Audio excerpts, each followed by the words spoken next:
Morning, नमस्ते, अस्सलाम वालेकुम दोस्तों। हाजिर हूं मैं आपके सामने जीसीपी का नया लेक्चर लेके, जिसमें आज हम देखने वाले हैं कि रिसोर्स हायरार्की क्या होती है। देखें, बड़ा बुनियादी टॉपिक है, बड़ा दिलचस्प टॉपिक है और मैं सारे टॉपिक्स इसलिए करा रहा हूं, अभी मैं लैब पे इसलिए नहीं जा रहा कि आपके अभी बेसिक्स क्लियर करने बहुत जरूरी है। जनरली ट्रेनिंग सेंटर्स में या किसी भी ट्यूटोरियल में आपको ये हार्डली 1 या 2 मिनट में लोग कंप्लीट कर देते हैं, बट ये बुनियाद है।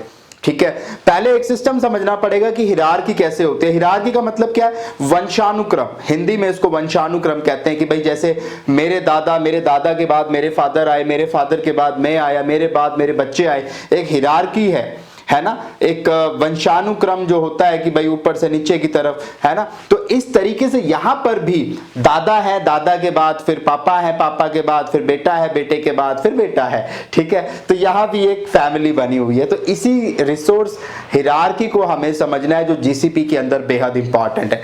अदर क्लाउड्स में ये जनरली इस तरीके से नहीं होती है, ना ही इस पे पेपर में सवाल आते हैं, ना ही ये इंपॉर्टेंट है। लेकिन जीसीपी के अंदर ये बेहद इंपॉर्टेंट है, इसको डिस्कस करना बेहद इंपॉर्टेंट है।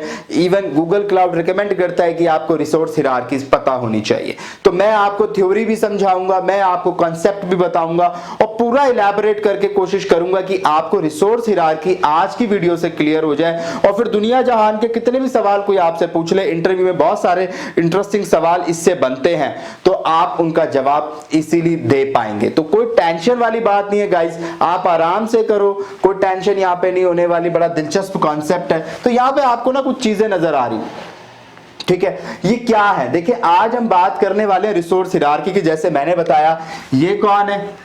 ये दादाजी है ना, ये दादाजी। ये कौन है? ये पापा जी है। ये कौन है? ये उनका बेटा है ना। और ये कौन है? ये बेटे का बेटा है। ठीक है, बेटे का बेटा। चले, अच्छी बात है। और ये क्या है? ये बेटे के खिलौने हैं। ठीक है, ये वो खिलौने हैं जिनसे वो खेलता है। ठीक है, so this is the resource hierarchy guys, जो रिसोर्स हिरार्की हमने पढ़नी है। ठीक है, बड़ी दिलचस्प हिरार्की है, बड़ी दिलचस्प हिरार्की है। कोई इसमें कोई ऐसा टेंशन नहीं है। लोग पता नहीं क्यों इसको कॉम्प्लिकेटेड बना देते हैं। और मुझे आपसे शिकायत ये है कि मैंने जीसीपी की मैं बड़ी कोशिश कर रहा हूं कि मैं आपके लिए सबसे बेहतरीन ट्यूटोरियल अब तक के, चाहे वो किसी भी पेड प्लेटफॉर्म पे या यूट्यूब पे हो, लेकर आने की कोशिश कर रहा हूं। पर ना मुझे शेयर दिखते हैं, ना मुझे लाइक दिखते हैं, ना मुझे कमेंट दिखते हैं। तो मैं थोड़ा सा मायूस हूं इस बात को लेकर। सीरीज को मेरे को मोटिवेशन मिलेगा वीडियोस जल्दी लाने का, अगर आप लिंक्डइन पे मेरे वीडियो शेयर करके मुझे टैग करेंगे। लिंक्डइन पे भूपिंदर राजपूत सर्च करिए, मैं आपको मिल जाऊंगा। ट्विटर पे मैं टेक्निकल गुफ्तगू के नाम से आपको मिल जाऊंगा। इंस्टाग्राम पे मिल जाऊंगा। भाइयों, शेयर किया करो, मुझे टैग किया करो, मैं पर्सनली वहां कमेंट करूंगा, मुझे भी अच्छा लगेगा और टेक्निकल गुफ्तगू ज्यादा लोगों तक पहुंचेगा। आज ही ये काम होना चाहिए, ठीक है। और जो कर दे वो मुझे कमेंट में बताए, और किस मुल्क से देख रहे हैं जरूर बताया करें, अच्छा लगता है। चलिए, तो देखिए, अब दादाजी पापा जी की बात आ गई यहाँ पे। तो हम यहाँ पे रिसोर्स हिरार्की की बात कर रहे हैं कि गूगल का जो अकाउंट होता है, जो गूगल का क्लाउड है, उसमें एक हिरार्की बनी हुई है, उसमें एक सिस्टम बना हुआ है कि बॉस ये सिस्टम ही आपने फॉलो करना है। आपने अगर कोई वर्चुअल मशीन बनानी है तो वो कहां बनती है, किस लेवल पे बनती है, वो डिसाइडेड है। तो इससे एक बात तो समझ आ रही है कि टॉप लेवल पे कौन बैठी हुई है या कौन बैठा हुआ है। This is the top level guys. Top level पे क्या होता है? ऑर्गेनाइजेशन। इसके ऊपर कुछ नहीं होता। This is the top layer. ठीक है, बॉस एक कंपनी के अंदर। अब मैं इसको दादाजी पापा जी से हटा के मैं एक काम करता हूं, इसको मैं बना देता हूं टेक्निकल गुफ्तगू। और टेक्निकल गुफ्तगू का जो फाउंडर है भूपिंदर राजपूत, वो यहां पे है। ठीक है, जो कंपनी का सीईओ है, या हमने कोई सीटीओ बना रखा है, वो यहां पे है। सीटीओ के अंदर में हमने यहां पे टीम लीड या प्रोजेक्ट हेड बना रखा है, वो यहां पे है। प्रोजेक्ट हेड ने अपने नीचे टीम रखी हुई है, वो टीम यहां पे है। और उस टीम में फिर चीजें हैं जो काम कर रही हैं। ठीक है, वो टीम काम कर रही है। तो बेसिकली अगर ये फाउंडर है, अगर ये एक कंपनी का फाउंडर है, तो आप एक बात मुझे बताएं कि अगर फाउंडर कोई बात कहेगा तो क्या प्रोजेक्ट हेड उसकी बात को काट सकता है? प्रोजेक्ट हेड ये कह सकता है मैं नहीं ये काम करता है? ऐसा नहीं हो सकता। अगर कोई टॉप लेवल का बंदा, कोई सीनियर बंदा, कंपनी का मालिक आपसे ये बात कह रहा है कि भाई ये काम ऐसे करना है, तो फिर नीचे वाले को वो मानना पड़ेगा। तो आपको ये हमेशा याद रखना है कि टॉप लेवल पे जो भी परमिशंस दी जाएंगी या जो भी पॉलिसी लगाई जाएंगी, टॉप लेवल पे जो भी परमिशंस या पॉलिसी लगाई जाएंगी वो नीचे वालों को माननी पड़ेंगी। This is the highest priority. अगर कुछ भी टॉप लेवल पे है, हाईएस्ट प्रायोरिटी होगी टॉप लेवल पे, और लीस्ट प्रायोरिटी होगी सबसे नीचे वाले पे, लीस्ट प्रायोरिटी। ठीक है, टॉप लेवल पे हाईएस्ट प्रायोरिटी होती है ऑर्गेनाइजेशन यानी फाउंडर के पास, कंपनी के मालिक के पास पूरे अधिकार है, पूरे राइट्स हैं। वो चाहे तो किसी को भी निकाल दे, सीटीओ को निकाल दे, प्रोजेक्ट हेड को निकाल दे, किसी एम्प्लॉय को निकाल दे। टॉप प्रायोरिटीज किसके पास है? परमिशंस, पॉलिसीज की ऑर्गेनाइजेशन के पास है। ऑर्गेनाइजेशन के नीचे क्या आते हैं? फोल्डर आते हैं। ठीक है, तो जीसीपी के अंदर ये सारी चीजें होती हैं। ये मैं आपको ऐसे ही नहीं पढ़ा रहा। जब आप अकाउंट क्रिएट करते हैं, आप दो तरीके के अकाउंट गूगल पे बना सकते हैं। जब मैं आपका अकाउंट, अगले वीडियो में अकाउंट का लेके आने वाला हूं कि इसका अकाउंट कैसे बनता है। तो जब हम अकाउंट बनाएंगे तो दो ऑप्शन आएंगे, क्या आप किसी कंपनी के लिए अकाउंट क्रिएट कर रहे हैं या फिर आप पर्सनल अकाउंट क्रिएट कर रहे हैं। अगर आप पर्सनल अकाउंट क्रिएट कर रहे हैं तो याद रखिएगा ये दोनों चीजें आपको नहीं मिलेंगी। यानी ना तो आप किसी ऑर्गेनाइजेशन का हिस्सा होंगे, ना ही आप किसी फोल्डर का हिस्सा होंगे। ये दोनों चीजें आपको हटी हुई मिलेंगी बाय डिफॉल्ट, क्योंकि आपका पर्सनल अकाउंट है, कोई कंपनी आपकी नहीं है। तो आपको सीधा प्रोजेक्ट बना हुआ मिलेगा, आपको एक माई प्रोजेक्ट के नाम से या समथिंग, माई फर्स्ट प्रोजेक्ट, तो आपको ये मिलेगा बना हुआ। ठीक है, आप अगर ऑर्गेनाइजेशन में जाओगे तो आपको कुछ नजर नहीं आएगा। मैं आपको लैब में दिखाऊंगा, जब अगले वीडियो में दिखाऊंगा। तो माई फर्स्ट प्रोजेक्ट यानी आपको यहां से मिलेगा। उस प्रोजेक्ट के अंदर आप अपने रिसोर्सेज बनाओगे। रिसोर्सेज क्या होते हैं? जो भी क्लाउड पे चीज आप बनाओगे उसे रिसोर्स कहते हैं। फिर वो वर्चुअल मशीन हो सकती है, स्टोरेज हो सकता है, डेटाबेसेस हो सकता है, स्पैनर हो सकता है, बिग क्वेरी हो सकता है, कुछ भी हो सकती है। ठीक है, वो सारी बातें यहां पे एग्जांपल है ये। ठीक है, इसका मतलब ये नहीं है रिसोर्स का मतलब सिर्फ वीएम और स्टोरेज होता है। रिसोर्स का मतलब कुछ भी हो सकता है, एनीथिंग, राइट, एनी सर्विस। तो जीसीपी की कोई भी सर्विस रिसोर्स हो सकती है। वो रिसोर्सेस किसके अंदर आते हैं? प्रोजेक्ट के अंदर आते हैं। प्रोजेक्ट किसके अंदर आते हैं? फोल्डर्स के अंदर आते हैं। और फोल्डर किसके अंदर आते हैं?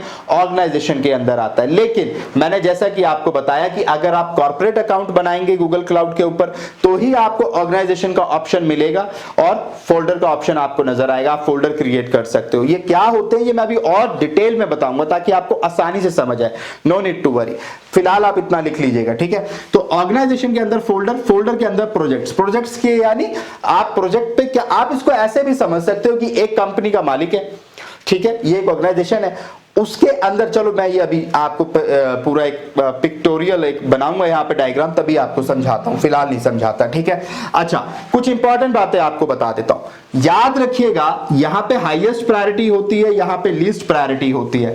लेकिन एक और दिलचस्प बात आपको बता दूं कि आपने हमेशा जो पॉलिसी एंड परमिशन लगानी है, मैक्सिमम पॉलिसी परमिशन जो भी आप लगाओगे आप इस लेवल पे लगाओगे। आप टॉप लेवल पे कभी भी परमिशंस पॉलिसी नहीं लगाओगे। परमिशन एंड पॉलिसी आपने हमेशा सबसे नीचे वाली लेयर पे लगानी है। आपने रिसोर्सेज पे लगानी है या आपने प्रोजेक्ट पे लगानी है। आपने टॉप लेवल पे कभी नहीं लगानी। अब आप कहेंगे सर इस बात का मतलब समझ नहीं आया। इस बात का मतलब यह है कि अगर मैंने सपोज करें अपनी गद्दी पे किसी और को बिठा दिया, मैंने कहा भाई आज से तुम मालिक हो, आज से तुम फाउंडर हो इस कंपनी के, और वो बंदे ने आते ही क्या किया, उसने सबको हटाना शुरू कर दिया। ये बंदा अच्छा नहीं लग रहा, इसकी शक्ल अच्छी नहीं लग रही, उसकी बात अच्छी नहीं लग रही, निकाल दो। तो क्या होगा? पूरा सिस्टम बिगड़ जाएगा, क्योंकि आपने टॉप लेवल पे परमिशन दे दी सारी। तो हमेशा एक सिस्टम को कंट्रोल करके रखने के लिए टॉप लेवल पे कम परमिशंस दी जाती हैं, लिमिटेड परमिशंस दी जाती हैं।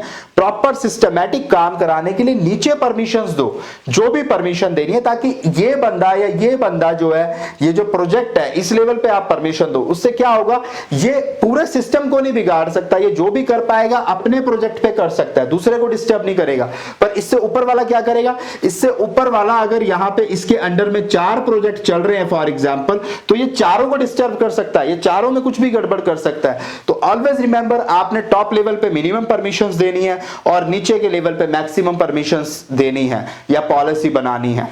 सेकंड थिंग, बिलिंग जो होगी, जो आपका बिल बनेगा, आपके जो अकाउंट होगा, जो ऑर्गेनाइजेशन का अकाउंट है या आपका पर्सनल अकाउंट है, उनकी जो बिलिंग होती है वो हमेशा बॉटम टू टॉप होती है। ऑलवेज रिमेंबर, बिलिंग जो होती है वो बॉटम टू टॉप होती है।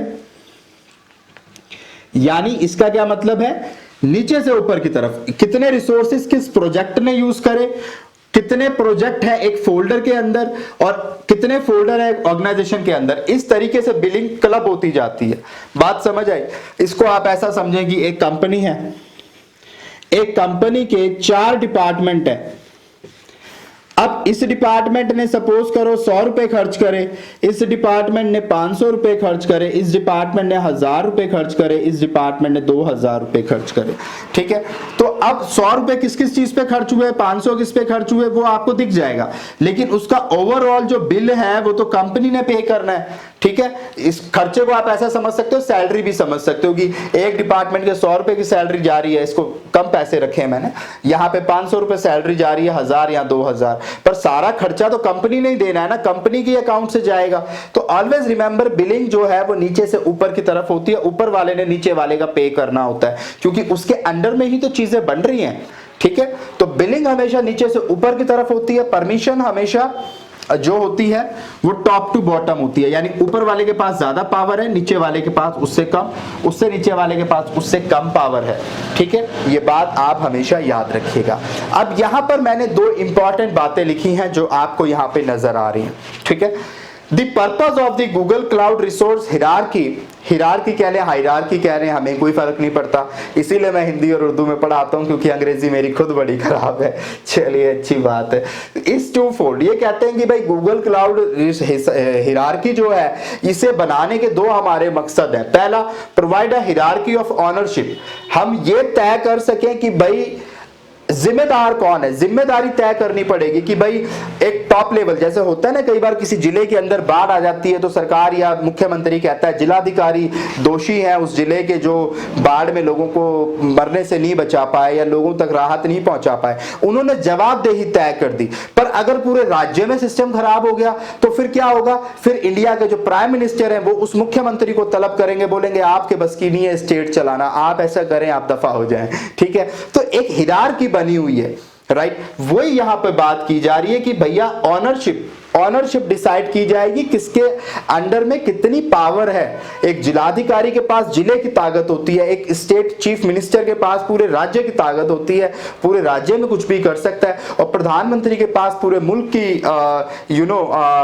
ये होती है, जिम्मेदारी होती है, वो पूरे मुल्क में कुछ भी कर सकते हैं। तो ये जो ऑनरशिप है, ये ऑनरशिप की बात यहां पे हो रही है कि हिरार्की जो है उसके हिसाब से ऑनरशिप तय की जाती है, which binds the life cycle of a resource to its immediate parent in the hierarchy। immediate parent कौन होगा, उससे जस्ट ऊपर वाला, यानी उससे जस्ट ऊपर वाले की जवाबदेही होगी अपने नीचे वाले की, है ना। यानी आप इसको ऐसा समझे कि ये डिस्ट्रिक्ट मजिस्ट्रेट है, ये आपका कलेक्टर है, जिले का जिलाधिकारी है, ये मुख्यमंत्री है, ये प्रधानमंत्री है और ये राष्ट्रपति है। तो राष्ट्रपति प्रधानमंत्री को कंट्रोल कर सकता है, प्रधानमंत्री मुख्यमंत्री को कंट्रोल कर सकता है, मुख्यमंत्री अपने स्टेट के जिलाधिकारी को कंट्रोल कर सकता है। तो गाइस, हिरार्की ऐसे होती है, ऐसे ही हमारे गूगल क्लाउड में भी हिरार्की बनी हुई है। आई होप पिक्चर तो क्लियर हो गई होगी कि भाई काम क्या हो रहा है। ठीक है, बाकी अभी टेक्निकली भी जाएंगे, नो नीड टू वरी, क्योंकि मेरा हमेशा मानना है बहुत ज्यादा टेक्निकल चीजों में नहीं घुसना चाहिए, पहले बुनियाद मजबूत हो जाए, टेक्निकल चीजें अपने आप समझ आ जाती है। ठीक है, फिर आखिर में शेर व शायरी भी कर लिया करेंगे, है ना। तो आज शेर सुनाएंगे आपको बढ़िया से। ठीक है, तो provide attach points and inheritance for access control and organization policies. ये कहते हैं भाई हम जो है क्या कर सकते हैं, इनहेरिटेंस का मतलब आप ये कह लें कि भाई किसकी उत्पत्ति कहां से हुई है, किसके ऊपर किसका कंट्रोल है, ये हम तय कर सकते हैं। अच्छा, यहाँ पे ना मैंने कुछ और पॉइंट्स भी लिखे हैं जो मैंने यहाँ पे शायद आपको बोलना भूल गया। हमेशा याद रखिएगा, project is associated with 1 billing account. कोई प्रोजेक्ट जो होगा उसका एक बिलिंग अकाउंट होगा, 2 नहीं हो सकते। ठीक है, a resource belong to one project only. Resource जो होता है वो हमेशा एक प्रोजेक्ट से बिलोंग होता है, लेकिन आप चाहते हो कि ये रिसोर्स बाकी प्रोजेक्ट भी देख सके, तो आपने फिर शेयर करना पड़ेगा या फिर आपने ऐसी परमिशन देनी पड़ेगी ऊपर के लेवल पे फोल्डर पे कि वो व्यू कर सके नीचे वाले प्रोजेक्ट्स को। तो वो फिर डिफरेंट मसले हैं, ठीक है, लैब में करेंगे। अब इसको समझने के लिए ये वाले जो मैंने यहां लिखा है ये बड़ा इंपॉर्टेंट है।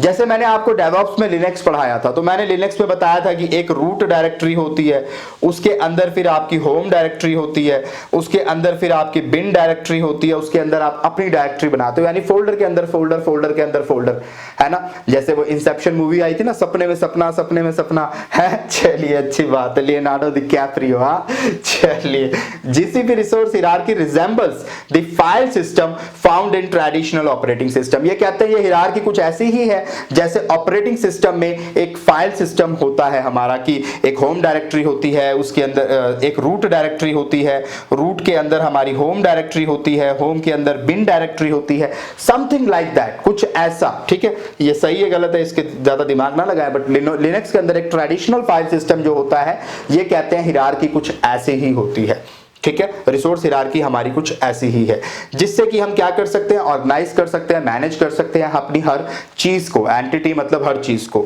Each resource has exactly one parent. कोई भी रिसोर्स हो, कोई भी हो, उसका पेरेंट एक ही होगा। यानी अगर कोई रिसोर्स है तो वो किसी एक प्रोजेक्ट से कनेक्टेड होगा, कोई प्रोजेक्ट है वो किसी एक फोल्डर का हिस्सा होगा, कोई फोल्डर है वो किसी एक ऑर्गेनाइजेशन का हिस्सा होगा।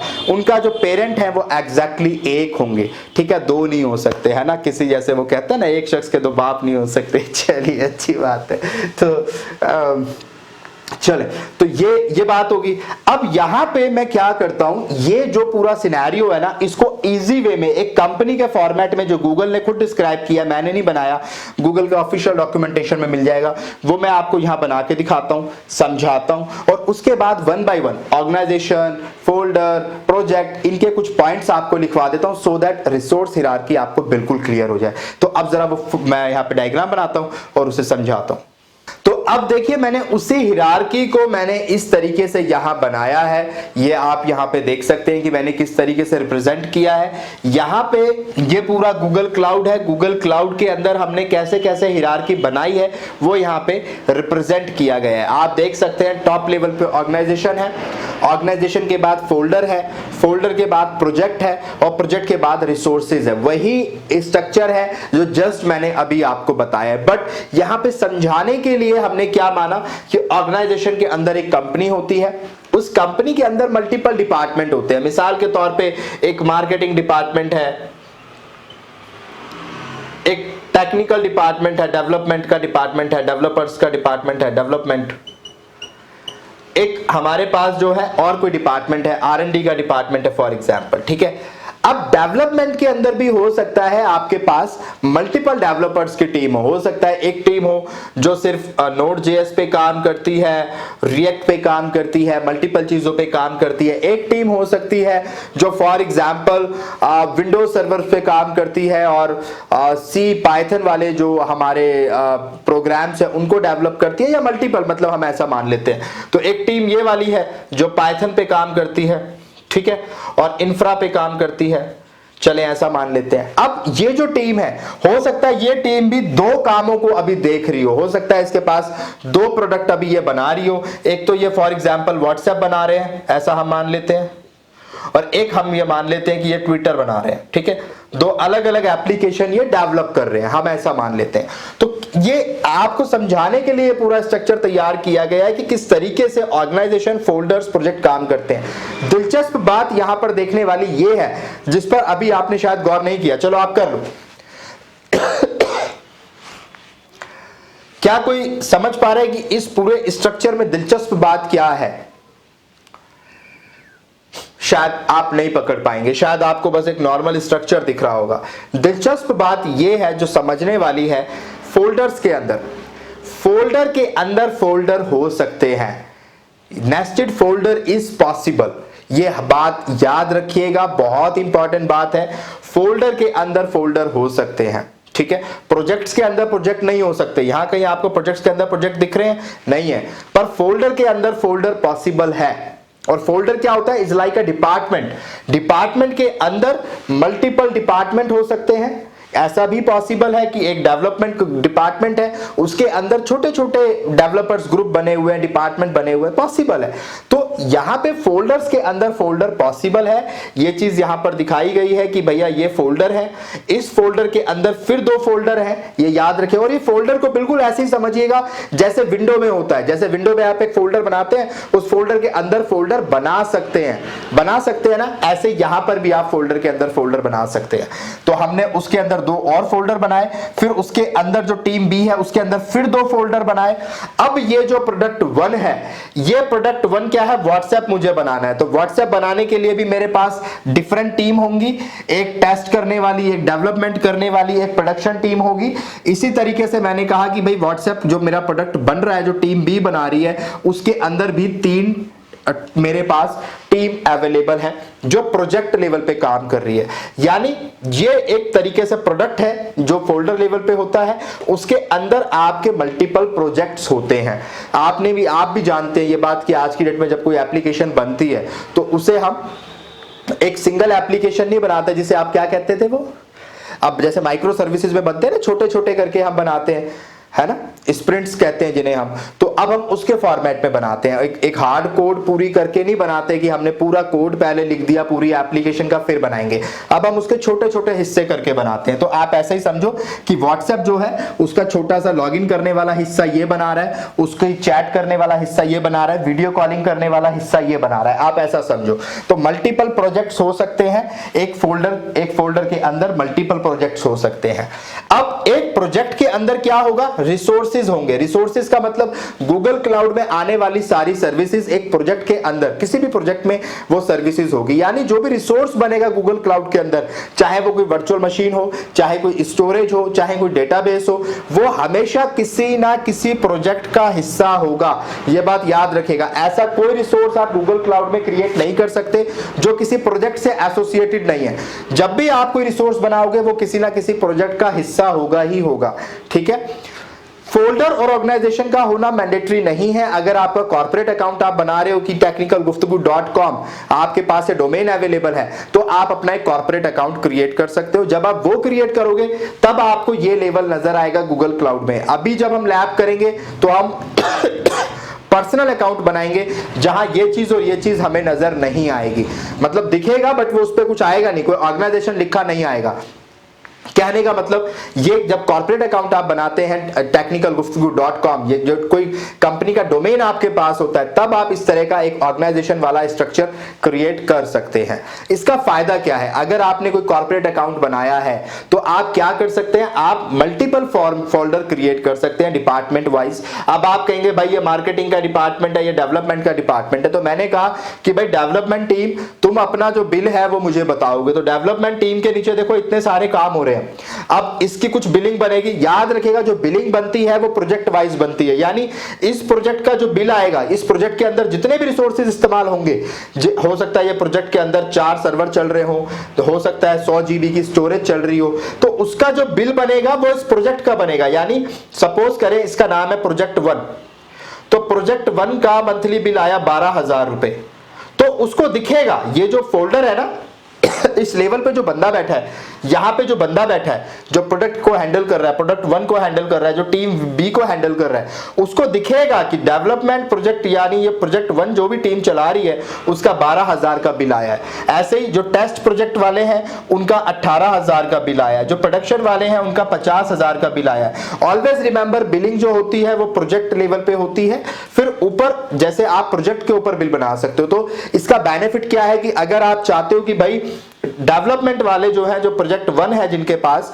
वो 5,000 से ज्यादा खर्च ना कर पाए, तो आप क्या कर सकते हैं, आप लिमिट लगा सकते हैं। आप किसी को प्रोजेक्ट एलोकेट करते टाइम अगर आपको लगता है कि 5,000 से ज्यादा इन्हें देने की जरूरत नहीं है, 5,000 का बिल बहुत है इनके लिए, उससे ज्यादा खर्च नहीं होने चाहिए, तो आप वहां पे लिमिट लगा सकते हैं किसी प्रोजेक्ट के ऊपर कि 5,000 से ज्यादा ये खर्च नहीं कर पाएगा। आप बजट जिसे कहते हैं, मैंने एज़्योर में पढ़ाया था, AWS में पढ़ाया था, आप बजट फिक्स कर सकते हैं किसी भी प्रोजेक्ट का कि बॉस तुम 10,000 खर्च कर सकते हो, तुम 20,000 खर्च कर सकते हो।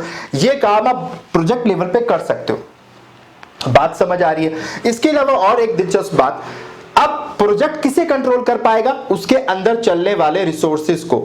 अब मैं कहूंगी क्या ये जो प्रोजेक्ट है, प्रोजेक्ट 1 है, क्या ये टेस्ट प्रोजेक्ट के रिसोर्सेज को बंद कर सकता है, कंट्रोल कर सकता है, देख सकता है? नहीं, ये एक अलग प्रोजेक्ट है, ये एक अलग प्रोजेक्ट है। आप ऐसा समझो कि ये कंप्यूटर साइंस की क्लास चल रही है यूनिवर्सिटी के अंदर, ये बीए की क्लास चल रही है यूनिवर्सिटी के अंदर, और ये बीकॉम की क्लास चल रही है यूनिवर्सिटी के अंदर। तो क्या बीकॉम वाले को ये दिख रहा होगा बीए की क्लास में क्या पढ़ाया जा रहा है? उसे नहीं पता चलेगा, वो अलग कमरे में बैठा है, वो अलग कमरे में बैठा है, कंप्यूटर साइंस वाला अलग कमरे में बैठा है। तो यहां पे जो चीजें बन रही है, जो रिसोर्सेज बन रहे हैं, वो इस प्रोजेक्ट को नहीं दिखेंगे, इसको नहीं पता चलेगा कि क्या बन रहा है, क्या चल रहा है, क्या काम वहां पे हो रहा है। ऐसे ये प्रोजेक्ट जो काम कर रहा है उसको पता नहीं चलेगा। They are isolated to each other. लेकिन आप चाहते हो कि बॉस कोई ऐसा काम आप देना चाहते हो कि भाई एक बंदा मैं ऐसा चाहता हूं जो इस प्रोजेक्ट को भी देख सके, इसको भी देख सके, इसको भी देख सके।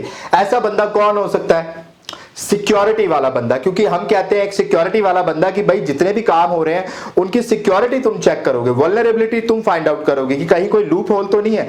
तो सिक्योरिटी वाले बंदे को हर डेवलपमेंट टीम के प्रोजेक्ट्स को चेक करना पड़ेगा।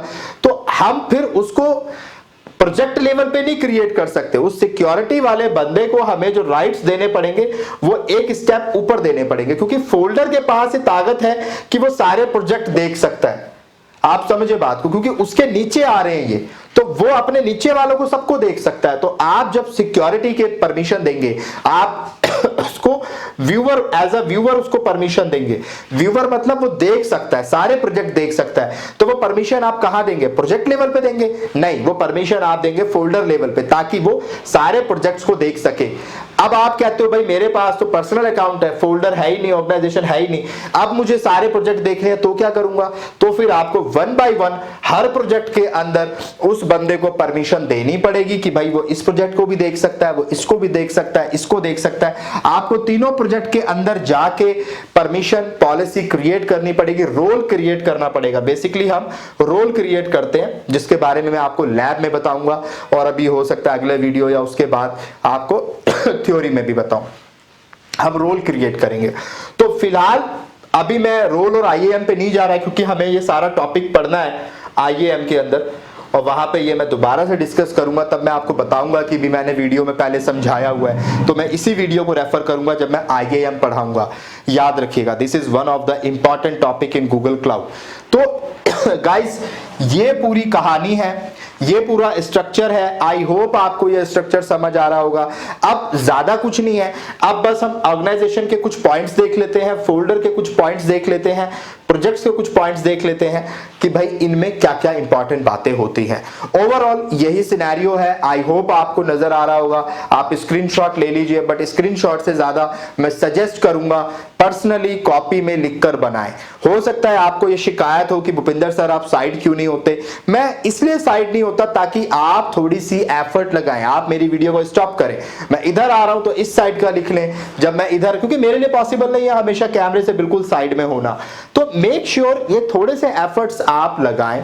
मैं हालांकि बीच बीच में साइड हो जाता हूं जब मुझे लगता है कि आपको ये पूरा बनाना होगा, तो आप पर कॉपी में बनाएं। मैं अगर खुद बोर्ड पे लिख सकता हूं आपके लिए, तो क्या आप अपने लिए कॉपी में नहीं लिख सकते?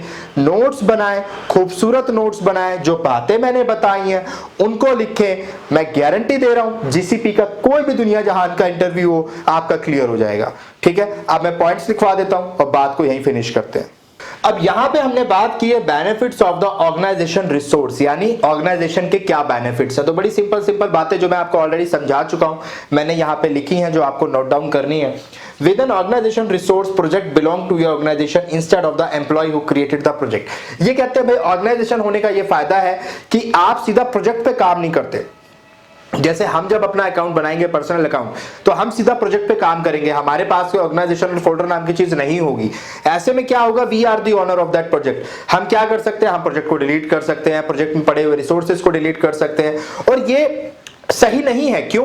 क्योंकि एक ऑर्गेनाइजेशन के अंदर अगर आप प्रोजेक्ट के लेवल पे ही सारी पावर है, तो वो एम्प्लॉय काम कर रहा होगा उस प्रोजेक्ट पे, हो सकता है वो एम्प्लॉय कल को जब जॉब छोड़ के जा रहा हो तो प्रोजेक्ट को डिलीट कर जाए या प्रोजेक्ट को खराब कर जाए। तो आप ऐसी चीजें नहीं चाहते, आप चाहते हो कि कोई अगर वो प्रोजेक्ट पे है, कोई बंदा उस प्रोजेक्ट पे काम कर रहा है, तो मुझे अब उसकी पावर हटा के दूसरे को असाइन करनी है या दूसरे टीम लीडर को असाइन करनी है, तो मैं वो काम कर सकूं। ऑर्गेनाइजेशन लेवल पे, उससे ऊपर फोल्डर लेवल पे मैं क्या कर सकता हूं, अपने नीचे वालों को कंट्रोल कर सकता हूं। तो मैं कभी ये नहीं चाहूंगा कि प्रोजेक्ट की सारी पावर एक ही बंदे के पास हो। इसीलिए एक ऑर्गेनाइजेशन का होना और एक रिसोर्स हिरार्की का होना बहुत जरूरी है। This means that the project are no longer deleted when an employee leaves the company। ये एक एग्जांपल देते हैं कि भाई ऑर्गेनाइजेशन होना इसीलिए जरूरी है कि अगर वो नहीं है और एक ही बंदा प्रोजेक्ट क्रिएट कर रहा है और उस प्रोजेक्ट के अंदर सारा काम कर रहा है, तो कल को वो आपको नुकसान पहुंचा सकता है। इसीलिए बेटर है कि आप एक ऑर्गेनाइजेशन का स्ट्रक्चर बनाएं, उसमें हर चीजों को डिफाइन करें, ये बंदा क्या कर सकता है और क्या नहीं कर सकता है। हो सकता है आप प्रोजेक्ट लेवल पे उसे डिलीट करने की परमिशन ही ना दें, और ये हम करते हैं, मैं आपको दिखाऊंगा लैब में। उससे फायदा क्या है, वो बना तो सकता है, डिलीट नहीं कर सकता। तो अगर वो नौकरी छोड़ के जाएगा भी तो किसी चीज को डिलीट करके नहीं जा पाएगा, क्योंकि ऊपर लेवल पे, फोल्डर लेवल पे आपने उसकी परमिशन छीन ली, आपने नीचे वाले को परमिशन ही असाइन नहीं करी। पर अगर ऑर्गेनाइजेशन और फोल्डर नाम की चीज ही नहीं है, जैसे कि मेरा पर्सनल अकाउंट जब मैं बनाऊंगा तो मैं वो काम नहीं कर सकता। तो इसीलिए एक ऑर्गेनाइजेशन का होना बेहतर है। एक कॉर्पोरेट अकाउंट जब आप बनाते हैं उसमें ये सारी चीजें आप कर सकते हैं। आप प्रोजेक्ट पे काम करने वाले बंदे से ये पावर छीन सकते हैं कि वो किसी चीज को डिलीट कर सके। वो खाली बना सकता है, क्रिएट कर सकता है, बट डिलीट नहीं कर सकता। ये पावर ही छीन लो आप, तो वो आपको नुकसान नहीं पहुंचा पाएगा। तो that is why organization is important. यहां पे लिखा है you can grant roles at the organization level. आप रोल डिसाइड कर सकते हो। रोल कैसे दिए जाते हैं ये बहुत इंपॉर्टेंट है। आईएएम जब आपको पढ़ाऊंगा तो बताऊंगा रोल कैसे असाइन किए जा सकते हैं। एक बंदा बना तो सकता है, डिलीट नहीं कर सकता, मैं उसको ऐसा रोल दूंगा। तो प्रोजेक्ट लेवल पे मैं सबको यही काम दूंगा कि भाई तुम बना सकते हो, डिलीट नहीं कर सकते। डिलीट करना चाहते हो, मेरे से परमिशन लो, मेरे से पूछो कि क्या डिलीट करना है, पहले मैं चेक करूंगा तुम क्या डिलीट कर रहे हो, तब मैं अलाउ करूंगा कि तुम वो चीज को डिलीट कर पाओ या ना कर पाओ। तो मैं इस तरीके से ग्रैन्युलर परमिशंस उनको दूंगा। तो वही बात यहां पर लिखी है अंग्रेजी में, you can grant role at the organization level which are inherited by all project and folders under the organization resource. Example, you can grant the network admin role to your networking team at the organization level, allowing them to manage all the networks in all project in your company instead of granting them the role for all individual project. इसकी जगह मैंने आपको example क्या दिया था, security का। मैंने कहा था कि भाई एक बंदा है, उसको सिक्योरिटी चेक करनी है सारे प्रोजेक्ट्स की कि कहीं कोई गड़बड़ तो नहीं है, कोई लूप होल्स तो नहीं है सिक्योरिटी के। तो उसको मैं बजाय एक एक प्रोजेक्ट पे परमिशन देने के मैं क्या कर सकता हूं, फोल्डर लेवल पे मैं उसको ये परमिशन दे सकता हूं। एक लेवल ऊपर जाके मुझे परमिशन देनी पड़ेगी, तभी तो नीचे वालों को कंट्रोल कर पाएगा। तो मैं फोल्डर लेवल पे ये परमिशन दे सकता हूं कि ये बंदा जो है नीचे वाले सारे प्रोजेक्ट्स को व्यू कर सकता है, देख सकता है। ना तो वहां कुछ बना सकता है, ना ही वहां कुछ डिलीट कर सकता है, ना कुछ एडिट कर सकता है, सिर्फ देख सकता है जो जो चीजें बनी हुई हैं। देखने से क्या होगा, वो चेक कर लेगा कि कुछ गलत तो नहीं बना, कहीं सिक्योरिटी का कोई मसला तो नहीं है। तो मैं ये काम कर सकता हूं। अगर एक ऑर्गेनाइजेशन पे मैं करूंगा तो ये काम हो जाएगा। फोल्डर क्या होते हैं, फोल्डर्स के बारे में एक बात याद रखिएगा, फोल्डर ऑप्शनल्स होते हैं। एक ऑर्गेनाइजेशन बनाने के बाद भी ये जरूरी नहीं है कि आप फोल्डर क्रिएट करें।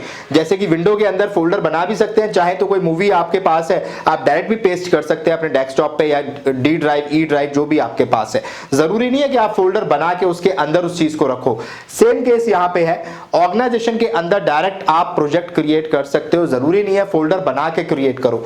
बट एक सिस्टम चाहते हो, फोल्डर्स बनाना चाहते हो, फोल्डर्स के अंदर फोल्डर बनाना चाहते हो, जैसा अभी पिछले डायग्राम में मैंने आपको दिखाया, आप वैसा कर सकते हो as per your organization need. आपकी कंपनी में किस तरह का स्ट्रक्चर है उसके बेस पे फोल्डर डिफाइन है, उसके बेस पे आप फोल्डर के अंदर फोल्डर बना सकते हो। तो फोल्डर के अंदर फोल्डर बनाए जा सकते हैं एंड दिस इज ऑप्शनल। ये ऑप्शनल होता है, बनाओ या ना बनाओ, it's your choice. Folder resources provide an additional grouping mechanism. ये ग्रुप करने की आपको सहूलियत देता है कि भाई आप ग्रुप कर सकते हो चीजों को। And isolation boundaries between project, तो ये मैंने पिछले डायग्राम में आपको समझाया था। अब देखिए ऑर्गेनाइजेशन मैंने बता दिया, फोल्डर मैंने बता दिया। जो तीसरी इंपॉर्टेंट चीज है वो मैंने यहां इसलिए नहीं लिखी क्योंकि उसको अब डिटेल में डिस्कस करना है, एंड दैट इज प्रोजेक्ट। क्योंकि हमारी सारी लैब सब कुछ जब भी हम करेंगे तो हम एक प्रोजेक्ट बनाकर ही करेंगे। So project is very important guys. इससे रिलेटेड एग्जाम में कई सवाल आते हैं, इंटरव्यू में कई सवाल आते हैं। तो अब मैं इस पे फोकस करता हूं और इसको आपको समझाता हूं इसके अंदर क्या क्या इंपॉर्टेंट चीजें होती हैं। इंटरव्यू में सबसे ज्यादा सवाल प्रोजेक्ट से रिलेटेड पूछे जाते हैं कि जीसीपी का प्रोजेक्ट के अंदर कई सारी मायनों में ये बड़ा इंपॉर्टेंट है, अदर क्लाउड से अलग है। तो अब जरा इसकी बात कर लेते हैं कि ये प्रोजेक्ट क्या है। प्रोजेक्ट के बारे में ऑलरेडी हम बहुत सारी बातें सीख चुके हैं, लेकिन प्रोजेक्ट आप जब भी गूगल क्लाउड में कोई काम करेंगे तो आप किसी प्रोजेक्ट के अंदर करेंगे। आप अपना एक नया प्रोजेक्ट भी क्रिएट कर सकते हैं। बाय डिफॉल्ट फ्री अकाउंट के अंदर किसी में 12 मिलते हैं, किसी में 25 मिलते हैं, डिपेंड्स। 24 आपको मिलेंगे, एक बना हुआ रहेगा, एक डिफॉल्ट प्रोजेक्ट बना हुआ रहेगा। आप जो भी काम करोगे डिफॉल्ट में कर सकते हो। आप चाहते हो मैं अपना प्रोजेक्ट बना के उसमें काम करूं, आप वो भी कर सकते हो। यानी गूगल क्लाउड के अंदर आप जो कुछ भी काम करोगे, जो भी रिसोर्सेज बनाओगे, वर्चुअल मशीन बनाओगे, वो किसी एक प्रोजेक्ट के अंदर बनाओगे। आपकी मर्जी है, आप कोई नया प्रोजेक्ट बना के उसमें काम कर सकते हो। जो डिफॉल्ट प्रोजेक्ट आपको मिलता है माई फर्स्ट प्रोजेक्ट के नाम से, आप उसमें काम कर सकते हो, आपकी चॉइस है। प्रोजेक्ट बनाते टाइम 3 इंपॉर्टेंट चीजें होती हैं जिनके बारे में जनरली लोग डिस्कस नहीं करते, या एज अ इंजीनियर जिनको 5-5 साल काम हो गए वो भी ये चीजें नहीं जानते हो, यहां लिखी गई हैं। याद रखिएगा, प्रोजेक्ट के पास 3 कंपोनेंट होते हैं। हर प्रोजेक्ट के 3 कंपोनेंट होते हैं। एक होती है उसकी प्रोजेक्ट आईडी, जो कि एक होती है प्रोजेक्ट आईडी, एक होता है प्रोजेक्ट नेम, और एक होता है प्रोजेक्ट नंबर। जो प्रोजेक्ट नंबर होता है ये 12 डिजिट का एक नंबर होता है। 12 डिजिट होती हैं, इसमें कोई नंबर होगा, फॉर एग्जांपल 8 7 1 1 2 2 4 4 6 6 समथिंग, कुछ ऐसे करके 12 डिजिट्स होंगी। 1 2 3 4 5 6 7 8 9 10 एंड 11 12 कुछ ऐसे करके, ठीक है। तो ये एक प्रोजेक्ट नंबर आपको दिया जाएगा। तो इसमें इंपॉर्टेंट क्या है, आप कहोगे कि इसमें इंपॉर्टेंट क्या है। ये जानना इंपॉर्टेंट है कि कौन सी चीज ग्लोबली यूनिक होती है प्रोजेक्ट के अंदर, प्रोजेक्ट के जो 3 कंपोनेंट है कौन सी नहीं होती है, किसको आप चेंज कर सकते हैं, किसको नहीं कर सकते हैं। ये सारी बातें बेहद इंपॉर्टेंट है एज अ क्लाउड आर्किटेक्ट या फिर एज अ गुड इंजीनियर, या आप एग्जाम देने जाएंगे तो इससे रिलेटेड सवाल आते हैं, ठीक है। याद रखिएगा, प्रोजेक्ट आईडी और प्रोजेक्ट नंबर दोनों ही ग्लोबली यूनिक होते हैं, दोनों ही ग्लोबली यूनिक होते हैं। यानी ये जितने भी पूरा गूगल क्लाउड का एनवायरनमेंट है, जितने भी गूगल क्लाउड के लोग अकाउंट चला रहे हैं, उनमें 2 प्रोजेक्ट आईडी सेम नहीं हो सकती, या 2 प्रोजेक्ट नंबर किसी भी पूरे गूगल क्लाउड एनवायरनमेंट में सेम नहीं हो सकते। दोनों का ग्लोबली यूनिक होना जरूरी है। प्रोजेक्ट नेम एक ऐसी चीज है जो आप कुछ भी ले सकते हो, यूनिक होगा तो भी ठीक है, नहीं होगा तो भी ठीक है, कोई फर्क नहीं पड़ेगा। मिसाल के तौर पे मैं कहता हूं कि मैंने प्रोजेक्ट नेम लिया टेक्निकल गुफ्तगू। ऑलवेज रिमेंबर, स्मॉल लेटर्स ही आपको लेने हैं, कैपिटल लेटर्स का इस्तेमाल आप नहीं कर सकते। तो आपने टेक्निकल गुफ्तगू एक प्रोजेक्ट नेम लिया, तो जैसे ही आप प्रोजेक्ट नेम लोगे सबसे पहले वो आपसे कहेगा, जब भी आप कोई प्रोजेक्ट बनाओगे तो ये 3 चीजें आपको लेनी है। लेनी नहीं, अपने आप बन जाएंगे। कैसे, मैं अभी समझा रहा हूं। आप सपोज के प्रोजेक्ट बनाते हो, कोई नया प्रोजेक्ट क्रिएट करते हो, तो वो आपसे कहेगा आप अपने प्रोजेक्ट का नाम क्या देना चाहते हो। आप कहोगे जी टेक्निकल गुफ्तगू, तो अपने आप नीचे एक ऑप्शन होगा प्रोजेक्ट आईडी का, और वहां पे अपने आप एक प्रोजेक्ट आईडी क्रिएट हो जाएगी, टेक्निकल गुफ्तगू। अगर ये अवेलेबल है तो आपको यही मिल जाएगी। अगर ये अवेलेबल नहीं है तो गूगल अपने आप को आईडी क्रिएट कर देगा, फॉर एग्जांपल 7844191 ऐसे करके। तो गूगल अपने आप ये प्रोजेक्ट आईडी क्रिएट कर देगा, क्योंकि मैंने बताया प्रोजेक्ट आईडी ग्लोबली यूनिक होनी चाहिए। तो टेक्निकल गुफ्तगू, हमेशा आप जो प्रोजेक्ट नेम लेंगे बाय डिफॉल्ट गूगल उसी से ही मिलता जुलता प्रोजेक्ट आईडी बनाएगा। यानी आपका नेम पहले लिखा होगा, उसके बाद एक डिफॉल्ट नंबर लिखा होगा उस चीज को यूनिक बनाने के लिए। अगर टेक्निकल गुफ्तगू नाम से आज तक कोई प्रोजेक्ट बना ही नहीं है तो वो उसको क्या करेगा, उसी नाम से बना देगा। लेकिन पहले भी अगर कभी बना हुआ होगा, अगर वो डिलीट नहीं भी, अगर वो सपोज मैंने एक प्रोजेक्ट बनाया टेक्निकल गुफ्तगू के नाम से, ठीक है, और मेरी प्रोजेक्ट आईडी भी मुझे टेक्निकल गुफ्तगू मिल गई, क्यों, क्योंकि आज तक टेक्निकल गुफ्तगू के नाम से कोई प्रोजेक्ट बना ही नहीं था, ठीक है। तो हो सकता है कि मुझे प्रोजेक्ट आईडी भी टेक्निकल गुफ्तगू ही मिल जाए। अब मैंने सपोज करो प्रोजेक्ट पे काम किया, करने के बाद मैंने उसको डिलीट कर दिया। अब अगली बार 1 साल बाद, 6 महीने बाद मैं दोबारा अगर प्रोजेक्ट बनाऊं, प्रोजेक्ट नेम लूं टेक्निकल गुफ्तगू, तो क्या मुझे प्रोजेक्ट आईडी मिलेगी टेक्निकल गुफ्तगू? नहीं मिलेगी। याद रखिएगा, अगर वो पहले भी कभी बन चुकी है, भले ही वो प्रोजेक्ट डिलीट हो गया हो, तो भी आपको फिर वो एलोकेट नहीं की जाती। ये बात आप याद रखिएगा, बड़ी इंपॉर्टेंट बात बता रहा हूं। अगर ये प्रोजेक्ट आईडी पहले कभी भी बनी थी भले ही उसके बाद डिलीट हो गई हो तो भी आपको नहीं मिलेगी। तो गूगल क्या करेगा, अपने आप उसको यूनिक बनाने के लिए कोई नंबर के साथ डिफॉल्ट रैंडम नंबर कुछ भी ले लेगा और एक आपको प्रोजेक्ट आईडी एलोकेट कर देगा। आप कहते हो मुझे ये आईडी अच्छी नहीं लग रही, ठीक है, you can change it, immutable, you can change it, but इसमें भी एक कंडीशन है, सिर्फ बनाते टाइम, हिंदी में लिख रहा हूं, सिर्फ बनाते time you can change, after that not possible. याद रखिएगा, ये बहुत इंपॉर्टेंट बता रहा हूं, आफ्टर दैट नॉट पॉसिबल। बनाते टाइम आपको ये आईडी अच्छी नहीं लग रही, यहां पे एडिट का ऑप्शन होता है, आप एडिट में जाओ, कोई भी यूनिक आईडी बना लो, वो अपने आप बता देगा वो यूनिक है, अवेलेबल है वो आईडी या नहीं है। अगर वो आईडी अवेलेबल होगी, फॉर एग्जांपल वो आज तक नहीं बनी होगी, तो वो कहेगा आप ये बना सकते हो। तो you can change it, project ID आप चेंज कर सकते हो, इसीलिए लिखा है चूजन बाय यू, आप अपने हिसाब से बना सकते हो। इम्यूटेबल लिखा है, इम्यूटेबल का मतलब है चेंज नहीं कर सकते, पर याद रखिए चेंज बनने के बाद नहीं कर सकते, बनाते time yes it is possible, project ID change हो सकती है। याद रखिएगा, बहुत इंपॉर्टेंट है। अगर ये छोटी छोटी बातें इंटरव्यू में गलत बताओगे तो बंदा समझ जाएगा इसने आज तक काम ही नहीं किया गूगल क्लाउड में, ठीक है। ऑलवेज रिमेंबर, बनाते टाइम चेंज कर सकते हो, after that yes, after that it is immutable. Immutable मतलब जिसे बदला नहीं जा सकता, तो बदला कब नहीं जा सकता, सिर्फ बनाते टाइम बदल सकते हो, आफ्टर दैट नहीं बदल सकते। प्रोजेक्ट नेम कुछ भी ले सकते हो अपनी मर्जी से, यूनिक होना जरूरी नहीं है। एंड इट्स म्यूटेबल, म्यूटेबल का मतलब क्या है, सॉरी ये मिट गया, म्यूटेबल का मतलब क्या है, बनने के बाद भी अगर फ्यूचर में आपको लगता है कि ये प्रोजेक्ट का नाम मुझे बदलना है, क्योंकि इस प्रोजेक्ट को मैं अब सपोज करें किसी और कंपनी के लिए काम में ले रहा हूं, मैं ट्विटर का प्रोजेक्ट काम, अब मैं इस प्रोजेक्ट को जो है ट्विटर को लिए यूज कर रहा हूं, ट्विटर की एप्लीकेशन बना रहा हूं, तो हो सकता है मैं प्रोजेक्ट का नाम बदल के ट्विटर का नाम दे दूं। और this is a good practice, अगर किसी क्लाइंट के लिए काम कर रहे हो तो प्रोजेक्ट नेम भी उस क्लाइंट की कंपनी के नाम पे होना चाहिए, सो दैट उसको लगे कि अच्छा लगे कि यार हाँ ये जो मेरे लिए अलग से एक प्रोजेक्ट बना के उस पे काम कर रहा है। So this is a good practice. तो आप हमेशा जो प्रोजेक्ट नेम है उसको चेंज कर सकते हो, बनने के बाद भी, फ्यूचर में भी कितनी भी बार चेंज कर सकते हो, कोई मसला नहीं है। प्रोजेक्ट नंबर ये बॉस अपने आप मिलता है, ये गूगल अपने आप देता है, 12 डिजिट का एक नंबर होता है जनरली, 12 उससे ज्यादा कम हो सकता है, ऐसा कोई जरूरी नहीं है, बट 12 डिजिट का जनरली होता है जो गूगल अपने आप असाइन करता है। ना तो इसको आप चेंज कर सकते हो, ना ही इसको आप कुछ और कर सकते हो।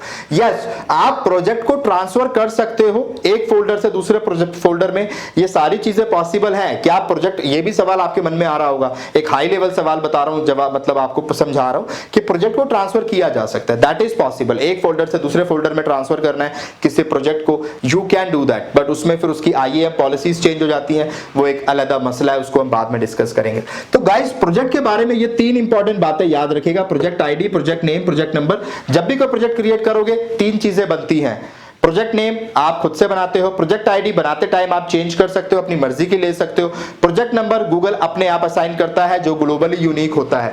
दोनों चीजें ग्लोबली यूनिक होती हैं, पर ये वाली गूगल खुद से देता है, बाकी दोनों चीजें आप खुद से अपनी मर्जी से ले सकते हो, बट प्रोजेक्ट नंबर अपनी मर्जी से नहीं ले सकते, गूगल अपने आप देता है, and that is a unique. अभी 12 का है, हो सकता है बाद में 14 हो जाए, पहले शायद 11 था, तो वो जैसे जैसे प्रोजेक्ट बढ़ते जाएंगे वो नंबर बढ़ता जाएगा, उसमें कोई टेंशन नहीं है, ठीक है। कुछ यहां पे बेसिक सी बातें मैंने लिख दी है जो आप लिख लीजिए, आपके बड़ी चले टकार आ गई, मुझे लगता है लेक्चर का टाइम पूरा हो गया। अच्छा कोई याद तो नहीं कर रहा, चलिए अच्छी बात है।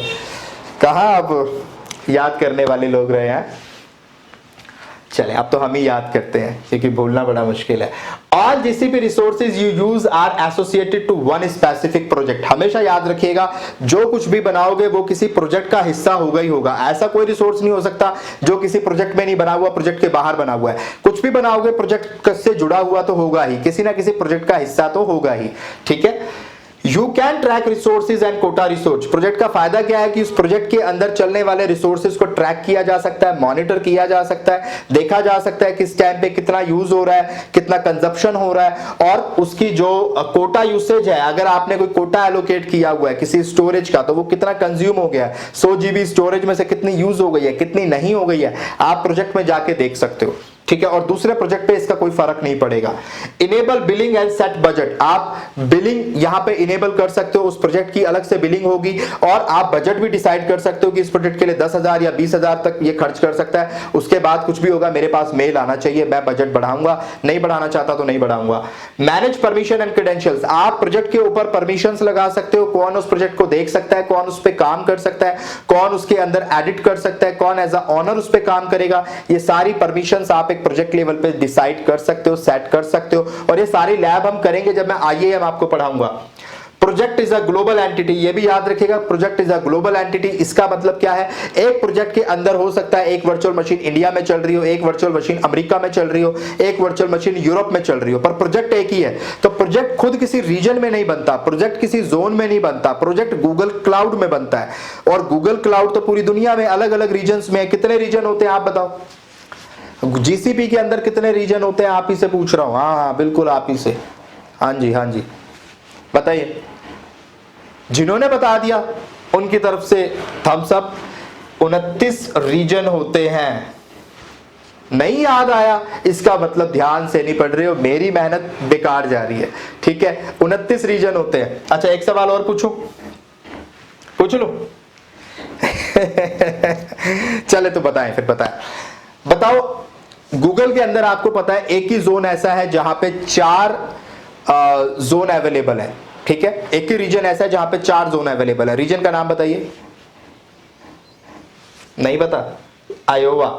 जिन्होंने बता दिया बहुत अच्छा है। कुछ कह रहे होंगे यार वो याद तो आ रहा था, एक ही था, है ना, नाम अजीब सा है, तो कह रहे होंगे अजीब सा नाम है, आयोवा, है ना। तो ये आपको याद रखना है कि आयोवा वो रीजन है जहां पे 4 जोन हमारे होते हैं। अच्छा तो चले सवाल फिर कभी करेंगे।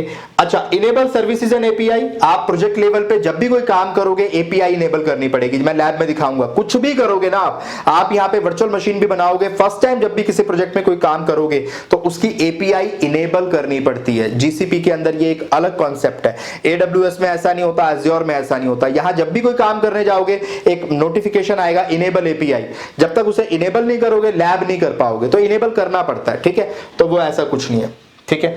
चले, इट्स लाइक अ बिस्मिल्लाह है। चले, equivalent to account in AWS and subscription in Microsoft Azure, ये बड़ी इंपॉर्टेंट बात है। प्रोजेक्ट को अगर मैं कंपेयर करूं, GCP के प्रोजेक्ट नाम की एंटिटी को मैं कंपेयर करूं AWS के साथ या एज्योर के साथ, तो AWS में जो अकाउंट होता है वो यहां पे प्रोजेक्ट कहलाता है, और माइक्रोसॉफ्ट एज्योर के अंदर जो सब्सक्रिप्शंस आप क्रिएट करते हो, मल्टीपल सब्सक्रिप्शंस आप क्रिएट करते हो, वो हमारे प्रोजेक्ट से कंपेयर कर सकते हैं। इसे एज्योर में सब्सक्रिप्शन कहते हैं, AWS के अंदर अकाउंट्स आप बनाते हो, multiple account you can create and manage. Similarly in Google cloud project आप बनाते हो।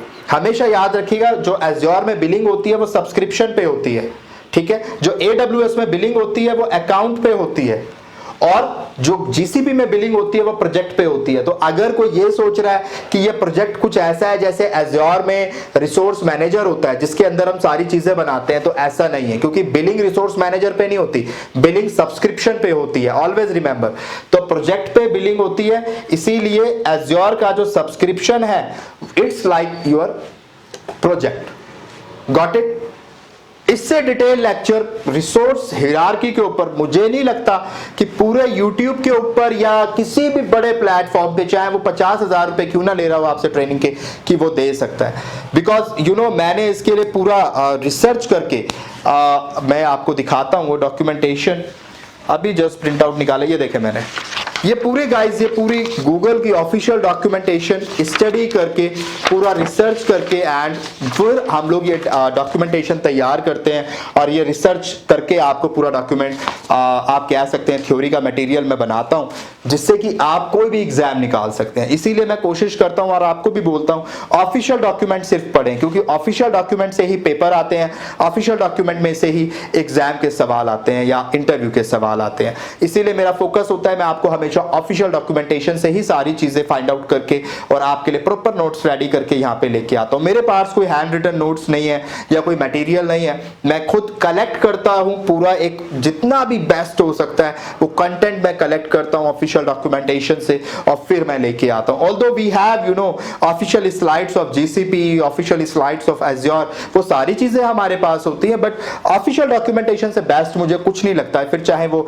एज़्योर की ऑफिशियल डॉक्यूमेंटेशन हो, AWS की हो या फिर गूगल क्लाउड की। तो मैं सजेस्ट करूंगा आपको भी कि ऑफिशियल डॉक्यूमेंटेशन ही पढ़ें, और नहीं पढ़ पा रहे तो मेरे नोट्स बनाते रहें, क्योंकि ऑफिशियल डॉक्यूमेंटेशन में से बने हुए होते हैं, बिल्कुल ऑथेंटिक होते हैं, इसीलिए नो नीड टू वरी। और ये आपको कहीं नहीं मिलने वाले, ये नोट्स आपको कहीं भी नहीं मिलेंगे, क्योंकि ऑफिशियल डॉक्यूमेंटेशन के अलावा बहुत सारी चीजें ऐसी होती हैं जो हमारी खुद की लर्निंग के बेस पे होती है, just like this equivalent to account in AWS and subscription in Microsoft Azure. So चले आज का लेक्चर आई होप दिलचस्प रहा होगा। वीडियो को लाइक जरूर करिएगा, शेयर जरूर करिएगा, लिंक्डइन पे मुझे टैग करिएगा। अभी वीडियो के एंड में आपको मेरे लिंक्डइन अकाउंट का वो मिल जाएगा, आईडी मिल जाएगी, ट्विटर आईडी मिल जाएगी, प्लीज उनको जाके मेरे साथ कनेक्ट होइए, मुझे फॉलो करिए लिंक्डइन के ऊपर, ट्विटर के ऊपर, फेसबुक ग्रुप हमारा बना हुआ है, और ज्यादा से ज्यादा जगह इस वीडियो को शेयर करें, मुझे टैग करें, मैं रिप्लाई करूंगा आपको, आपसे गुफ्तगू करूंगा, ठीक है। तो यार टेक्निकल गुफ्तगू को मजबूत बनाना आपके हाथ में है। आप हमें डोनेट कर सकते हैं, वीडियो के डिस्क्रिप्शन में आपको डोनेशन का लिंक मिल जाएगा। अब्रॉड में रहते हैं पेपाल के थ्रू कर सकते हैं, हिंदुस्तान में रहते हैं गूगल पे के थ्रू कर सकते हैं, लिंक डिस्क्रिप्शन में है। जैसे चाहे हमें सपोर्ट कर सकते हैं। टेक्निकल गुफ्तगू आपके लिए डेडिकेटेड है कि हमें यूट्यूब पे फ्री टेक्निकल एजुकेशन देते रहनी है। This is my vision guys. मैं ऐसा नहीं है कि मैं किसी नॉलेज को लेकर जाना चाहता हूं, मैं हमेशा आपके साथ शेयर करना चाहता हूं। जब तक भूपिंदर राजपूत जिंदा है आपको फ्री टेक्निकल एजुकेशन टेक्निकल गुफ्तगू चैनल पे मिलती रहेगी। बात को किसी खूबसूरत शेर के साथ खत्म करते हैं। एक शेर मुझे याद आ रहा है अली जरियो का कि तुम्हारे बाद ये दुख भी तो सहना पड़ रहा है, तुम्हारे बाद ये दुख भी तो सहना पड़ रहा है, किसी के साथ मजबूरी में रहना पड़ रहा है। मुझे बातें नहीं तेरी मोहब्बत चाहिए थी, मुझे अफसोस है ये मुझको कहना पड़ रहा है। एक शेर और था, मैंने कहीं सुना था कि न जाने कौन सी साजिश में दिन गुजारा गया, न जाने कौन सी साजिश में दिन गुजारा गया, मैं दुश्मनों से बचा दोस्तों में मारा गया, बिछड़ के मुझसे कोई सो गया था मिट्टी में, सो मैं चिराग जलाने वहां दोबारा गया। तो इस तरह के खैर वाकयात हो जाते हैं। चले तो बात याद है ना, आज मुझे इस वीडियो को शेयर करिए, कमेंट करिए, टैग करिए, और चले यार ख्याल रखें अपना और दुआ में याद रखिए।